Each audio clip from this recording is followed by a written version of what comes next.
Agua. What do you take? What's the water? How's it going, Mr. Pankaj? You're back. Yes, I am indeed back from Paris. I went to last week for the Paris Blockchain Week and the NFT Day. How'd that go? Good. I mean, I've been to Lisbon the week before, so another NFT conference, meeting interesting people, hearing interesting talks. Everybody's being excited about the NFT space, same as me.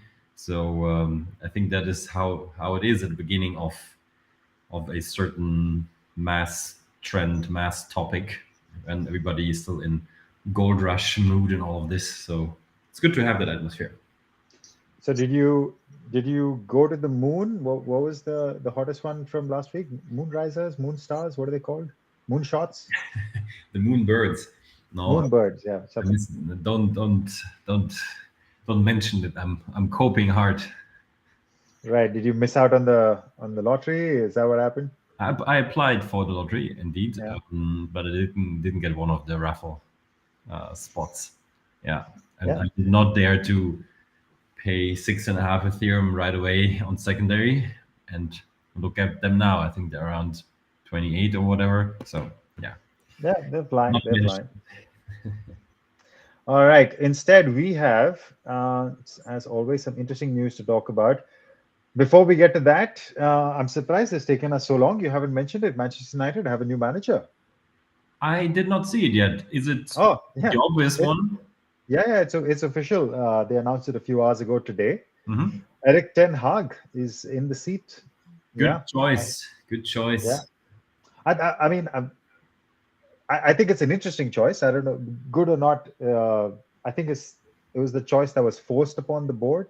Uh, yeah, I think I mentioned it at the time when Pochettino lost in the way that he did with PSG against Madrid. I think he lost both jobs. I don't think there was much of a chance of him getting the United job. That left Ten Hag, and we shall see. Looks like a good manager, but what happens next is I anyone's mean, guess. manager is one thing, and but as Ralph Rangnick put it rightly this week, I mean, 4, 5, 6, maybe even 10 new players is probably the way to go because it seems like this team is not going to make it happen. Literally, I don't think it's been. I think over the last 10 years, Ollie's team was probably the best that I've seen. Or I think anybody would agree with during certain phases, obviously, but genuinely, and I don't think this is on Ragnick at all. I think he's a fantastic manager. You've seen what he's tried to do, but it's just failed. But I don't think I've seen the team as bad as this in the last 10 years. The way they lost to Liverpool a couple of nights ago, it was beyond men against boys. It was like pros versus under 14s or something. So It was it's like retarded. when we play football against each other, Yeah, exactly.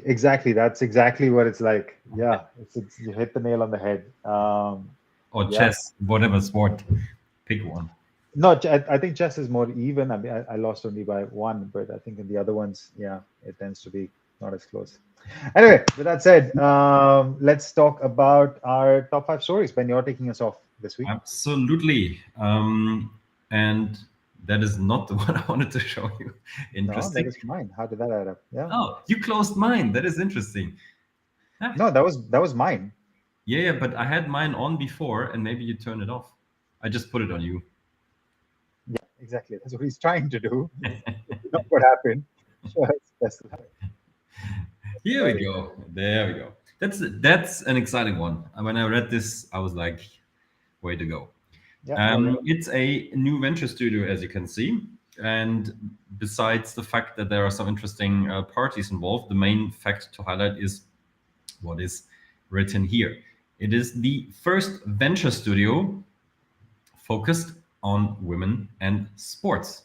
So the Trailblazer studio supports startups on different stages across different topics. And the topics you see here, it's actually a very broad range of topics from media, culture, storytelling, over training performance to retail and commerce, esports, gaming, all of that. So they're basically covering everything. But they said they are going to support startups across multiple stages with a bunch of different things. It's starting with classic, monetary support, but it also contains relationship capital. That's how they put it. So trying to connect those startups and their leaders with the right people in the sports, media, entertainment industry. And they also provide what they call creative capital. And this means resources that those startups can use. And for example, I mentioned technologists, creatives, consultants for brands, and other kind of things. So a very interesting setup between also very interesting parties, because involved are RGA Ventures, who we know from the Dodgers Accelerator. Dodgers are involved as well, by the way. Elysian Park, a very successful venture capital fund from the US, and Billie Jean King Enterprises. So on paper, fitting very well to the female component, the sports component, the financial component, the sports industry component that I like. And what we also need to speak about is, the application is open now, but a few details that I mentioned here. For example, it's mostly a virtual program. They can stop by in, I think it was New York and LA. It's a 12-week program, and you only have to dedicate 3 to 5 hours a week as a startup. So time-wise, this is absolutely okay. The question might also occur: how much money do I get when I take part? And they say, hey, it depends on what stage you're in. Maybe if you're early, you have not raised too much capital yet, you get a bigger chunk. Maybe you are a well-funded startup already that more needs the relationship component, and you get less money. So they say, hey, it depends really what you need. But they say we have the funds available with Elysian Park Ventures, with RGA Ventures. They have the capital if you need it. And also interesting, our relevant question, typical one for such a program is, does it cost you anything? And they said that they will get an equity warrant in exchange for the services provided. They didn't give any more details, how much equity, all of that. But I think it's a normal and also fair procedure for what you're getting then. Overall, I like it very much. It sounds very reasonable. They're good partners involved. They get monetary component, they get the relationship component, they get a resources component. So on paper, it sounds really good. And I'm excited to see which startups are going to apply and going to be chosen in early July. This is when the result will be communicated. What do you think? Yeah, August and November is when the actual program lies, so you can expect a demo day at the end of the year. Obviously, sounds very exciting. RGA and Elysian Park have a good track record. GSVS, that's a global sports venture studio, which initially was the partnership with the LA Dodgers, and I think the Dodgers eventually moved out. Has a pretty decent track record. We know them well. We've featured them in our reports. And yeah, Billie Jean King Foundation, or Enterprises, they call it. For her, she's always been at the forefront of the women's movement in terms of parity, obviously the Battle of the Sexes game, all of that stuff. So yeah, it makes a lot of sense that she would bring a lot of credibility to the studio as well. Yeah, no comments other than super positive. Good to see. Yeah, actually, the only question I had, which when going through the website, I wasn't particularly clear on, and I suspect the answer is both. Is it women's focused founders that they're targeting, or women focused solutions, or is it both? I suspect it's both. That's a good question. Let me quickly check. Yeah, I didn't see anything directly on the website, but yeah, it just says promoting women in sports. So, I mean, what I mean to say is that if there are startup founders which don't have women in their team, but are focusing on women solutions, which can be the case. Why not? Yeah. That is a question. Do I have to identify as a woman founder to apply? There you go. No, perfect. Yeah, there you go. Yeah, and the last sentence goes: if your product services women as much as it does any other gender, or if your product is built specifically for women, we encourage you to apply. There you go. Perfect. So my question asked and answered. Good question. All right. So should we move on to? It's time for some cricket, Ben. Go for it. When am I going to introduce? I always thought that NFTs is the best way to get you interested in cricket, and there has been a fair bit of buzz in the NFT space in cricket. We saw fan craze. They raised about 100 million. I think it was a couple of weeks ago. We covered that story, and also by some good funds. I think Courtside was involved, Animoca was involved. So some good funds getting involved in fan craze, which already signed a partnership with the ICC, which is the governing council for cricket overall in the world. It's basically like FIFA for cricket. And this is another one, NFT cricket platform, Rario, which is Singapore-based, I believe. So they've got 120 million, led by Dream Capital. For anybody who doesn't know what Dream Capital or Dream Sports is, guys, you should be reading our content because we talk about them a lot. They are a giant in the fantasy sports space in India. For some context, they raised $1.2 billion last year. A lot of money. 840 million in their last round. 8 billion at valuation it was. Some of that money they've put in this cricket platform. So what is Rario? Yeah, as it says, it's trying to further the Dream Sports agenda in Web3, which I quite find funny because I remember meeting Dave Bajaj, who was the chief strategy officer for Dream Sports. I met him, I think it was December last year, and we were talking about NFTs, and he was like, NFTs, this, that, like no interest. I think his full form, because there's so many interesting quote unquote full forms of NFTs, and his was not friggin' there or something like that. I was like, yeah, sure, man, you can be as clever, but I'll wait for you to write that check. I haven't messaged yet. I should probably do that. Yeah, please. Yeah, and so I mean, Dream Sports, by the way, it's not a joke. 140 million users. It was 130 when I met them last. So they've added another 10. These are big guys. They're putting big guys with a lot of money. Actually, interesting. So I didn't know. Yeah, Animoca is already part of this round. 100 million. Lots of good investors. They're already working with Cricket Australia. This is the platform. As you can see, it's still in beta. Marketplace, club, etc. will come soon. They've started with Cricket Australia. I think they're doing pretty standard player cards for now. As the format innovates, I expect more to come from them. So yeah, I think they'll do videos and player cards. But cricket, I think actually, Ben, my question for you, which actually I think I posed when in the Asia report as well. What I find interesting is with the India use case, because cricket NFTs are primarily, okay, there's Australia and England, etc., but India is a big one. I think NFTs moving into a price-sensitive market like India, where if you want to go into masses, I mean, India is pretty savvy in terms of getting on cryptocurrency and that, but it's still price-sensitive. You can't suddenly say it's $200, $500, $1,000 to buy a card.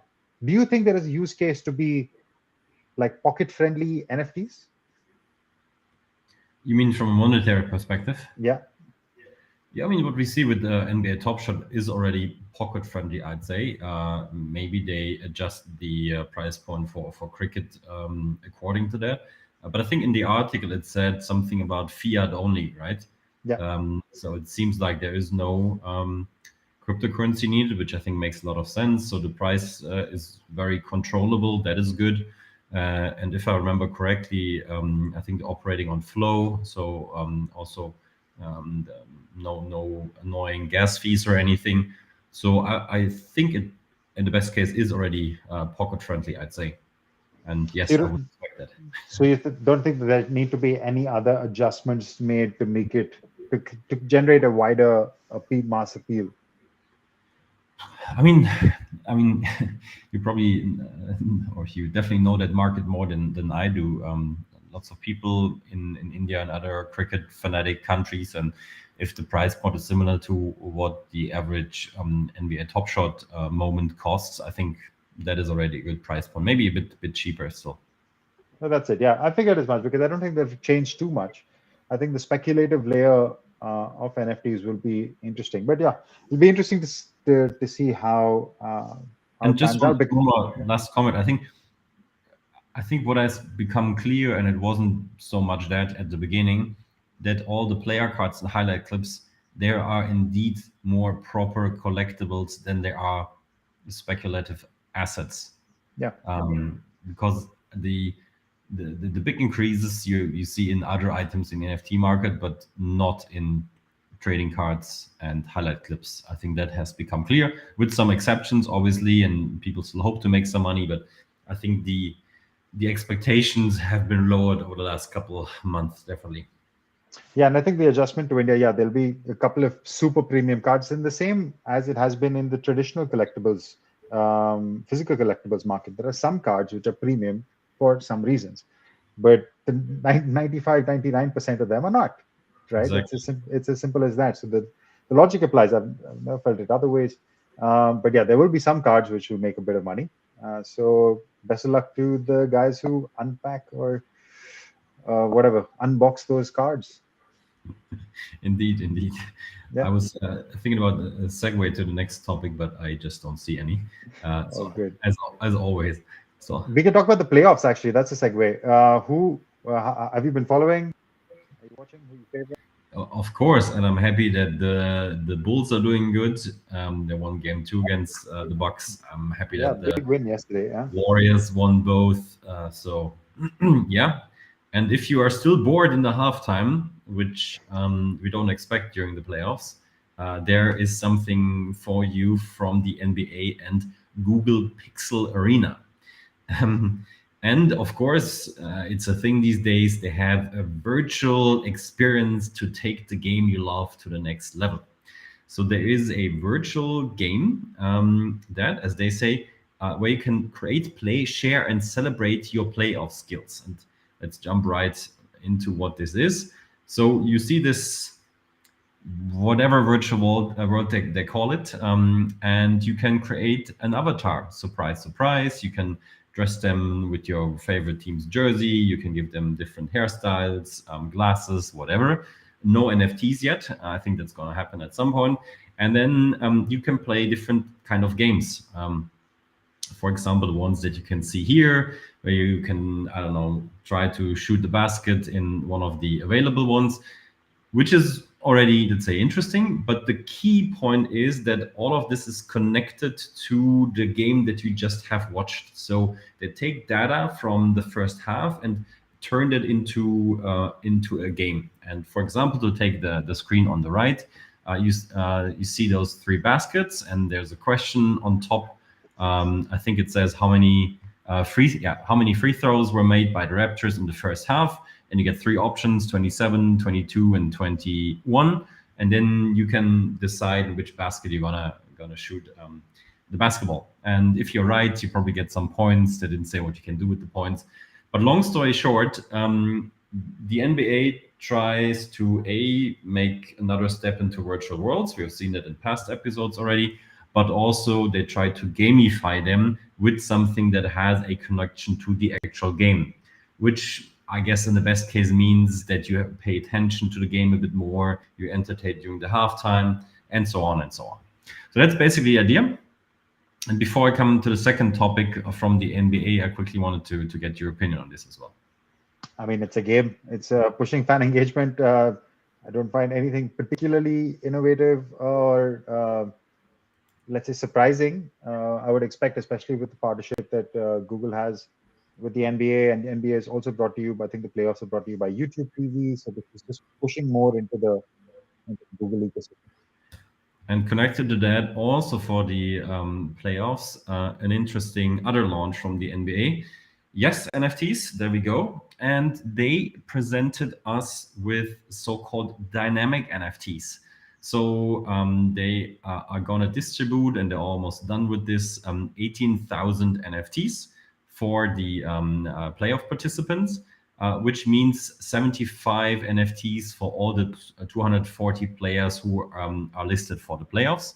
And what is going to happen is, this seems to be one of them potentially, not sure if the article is accurate there, is that throughout the course of the playoffs, the data that is shown or connected with the NFT is going to update based on the player's performance. Imagine you have a player card where, I don't know, it says after game 1, player Curry has made 19 points, 7 assists, and whatnot.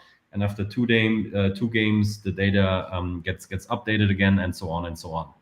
A very interesting approach, in my opinion, because you know that you will always have updated data. And of course, your card is gonna vary in value through the course of the playoffs. Obviously, I don't know if your guy does the buzzer beater of an important game, or I don't know, is kicked out in a sweep in the first round.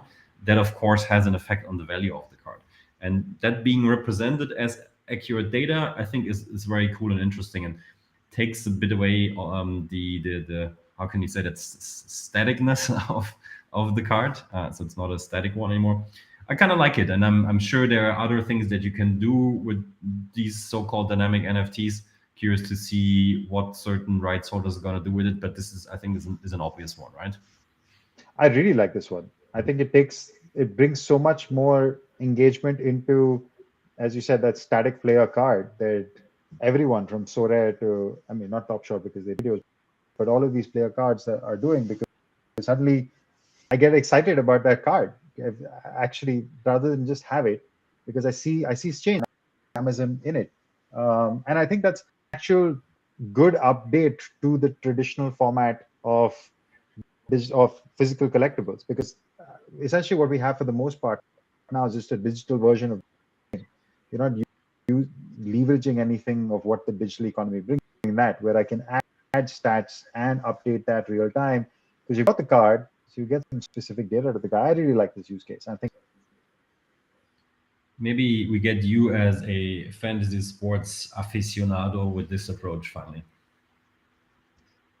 Maybe, yeah. My fantasy team is doing all right. I'm doing pretty okay so far this season. So let's see how that goes. Speaking of fantasies, one of that we have held for a long time. Certainly, I've held a long time. Sure, Ben has as well. Is to own a sports team, right? And we've covered this story a little bit before, which is WAGMI United, which is essentially a DAO, decentralized autonomous organization where people pump in money, essentially a cooperative society but built on the chain, where you can pool in your funds and do something with it. It's applied in different areas. WAGMI is one, like I mentioned, we've covered before, because they were in talks by Bradford City, right? And that was, I mean, this is a registered professional League Two club that they were in talks with. Well, they moved on from Bradford City, and now they've taken over Crawley Town, who interestingly are named the Red Devils, which is of course what Manchester United are named. I don't know. That'd be a nice little marketing trick if they can make that happen. Also, by the way, Manchester United is fully in the market for new owners. So if somebody's planning a DAO to kick the Glazers out, I'm definitely in for that. Just letting you know, you have my. Phil Neville said that, yeah. Phil Neville said that about a DAO for Man United. No. Phil Neville, I think it was yesterday or so. He said he spoke to the Glazer family and said, "Hey, it's time to leave, basically, to move on." Was it Phil or Gary? Because usually Gary's the one who's more. Okay, maybe I mix it up. Yeah, one of the Nevilles. It's probably Gary, because he's much more outspoken and stuff. But yeah, it's time. I think it's time for the Glazers to move on for Eric Ten Hag to have a chance. I think the Glazers have to move on first. But anyway, coming back to the story, WAGMI United has some interesting people behind it. I mean, apart from the guys, the actual co-founders, Preston and even Smith, who I don't know so well, but we might have some inputs on them. But more interestingly, they have some bigger names within the sports community. Daryl Morey, who was famously of the Houston Rockets and now is president of the Philadelphia 76ers. That's how James Harden went there. Gary Vaynerchuk, who, yeah, everybody will know. TikTok personalities. I have no idea who that is, but I'm quite happy not knowing TikTok personalities, to be honest.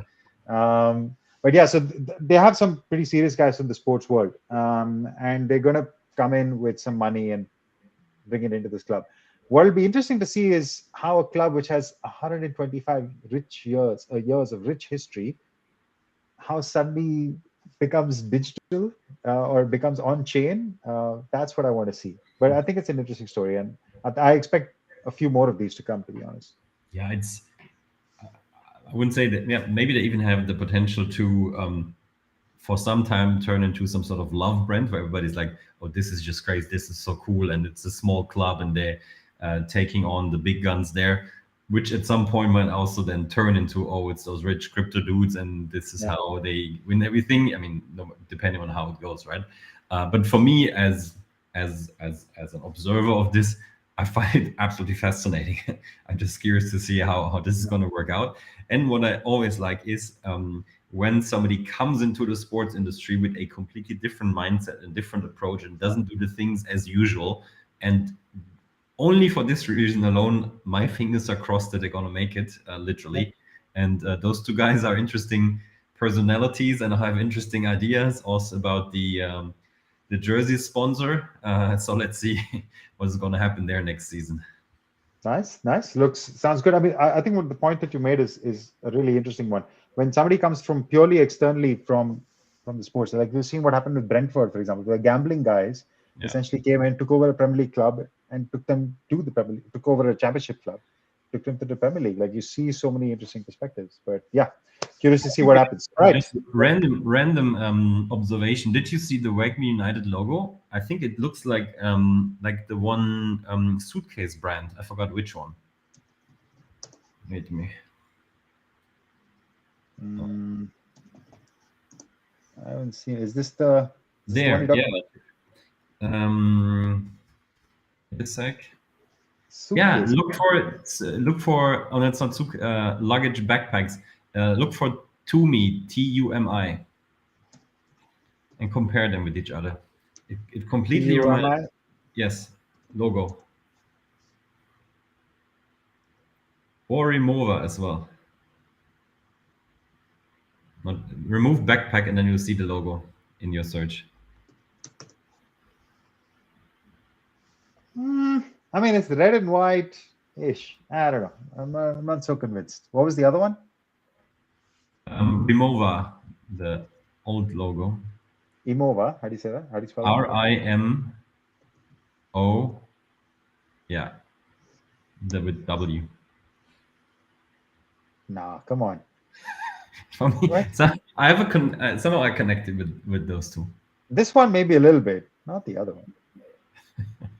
WAGMI United. Okay, cool. Anyway, that's maybe they could actually do a little bit of work on their logo. I'm not a fan. I agree. All right, we're staying in Web3 for the last topic. Now we're moving on to Under Armour. And actually, there's not too much to say, I've realized, on this top story. But the story is that Under Armour is following the path that both Nike and Adidas have started. And what they did is they filed trademarks to enter the Metaverse. And there was a tweet from trademark attorney Josh Gerben, and he basically said that they, Under Armour, are aiming to produce NFTs featuring virtual apparel, footwear, and more. That is the news. That is basically it, right? But it's an obvious one, and what I think is the bigger topic here is that if you are a rights holder, if you are a brand, it is time to secure your trademarks and your patents before other people do it in whatever way. Lots of brands are doing this now. It's highly recommended. And we have seen the lawsuit that has been kicked off between Nike and StockX. There is a lot of unclarity on the legal side of things when we talk all things Web3, Metaverse, NFT. And as a rights holder, I think you have to do your homework, and filing for trademarks and patents is part of that, to, let's say, equip yourself for potential lawsuits that will eventually come. And everybody, I think, is going to be watching those lawsuits and will be curious to see what the outcomes are. What is actually the framework that you can operate in all things Metaverse and Web3. So I think this is the bigger topic here. And I mean, we're going to see this news, I don't know, multiple times over the next couple of months, and all the big brands just have to do it. Yeah, that's my 2 cents on it. Good time to be a lawyer, no? I think it's always a good time to be a lawyer. Ben, I have a surprise for you. Oh, shit. Guess who's back? It's our friend Pedro Coutinho Vieira. Yes. From Portugal via China, or the other way around. Why, Pedro? Why do you always? He's always there. He's always there. And he's always writing in Mandarin. I don't know. And the thing is, in this app, we cannot mark the text, right? Yeah, you can't copy paste it. I I think he's talking about. I think he's promoting. I think Pedro, you're selling your services to China. Is that what's happening? let me Because I see. see those. I see the handshake and those flags, and I don't know who Peter is. Is that your Chinese name? I don't know what because that's the only thing that's in English. But Pedro, I find it. One day, I hope that we get the chance to meet, so that we can Wait a solve. sec. Wait a sec.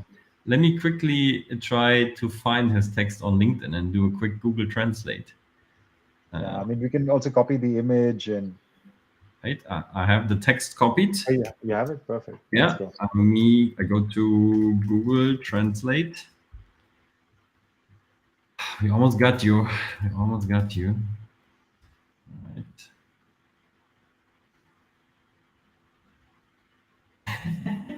Let me guess. It's Ben, Rowan, Peter.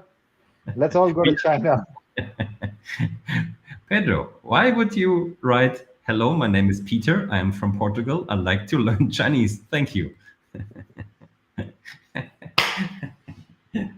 Pedro, man. That actually, I feel disappointed now. The fantasy of not knowing was better than the reality. This is like don't meet your heroes. Man, Pedro, why? I mean, Okay, for all the millions that are watching, if anybody wants to make some money, if anybody knows Chinese, it's Mandarin, not Cantonese, I don't know. Whichever language they want. if there is a Chinese person out there who wants to learn Portuguese, we might have someone for you. Yeah. Chances are high with 1 million users. So just reach out to Pedro or send us a message. We'll get you in touch. We'll look it up. Yeah, Under Armour enters the metaverse. That was less exciting than Pedro trying to learn Chinese. Let's go with that.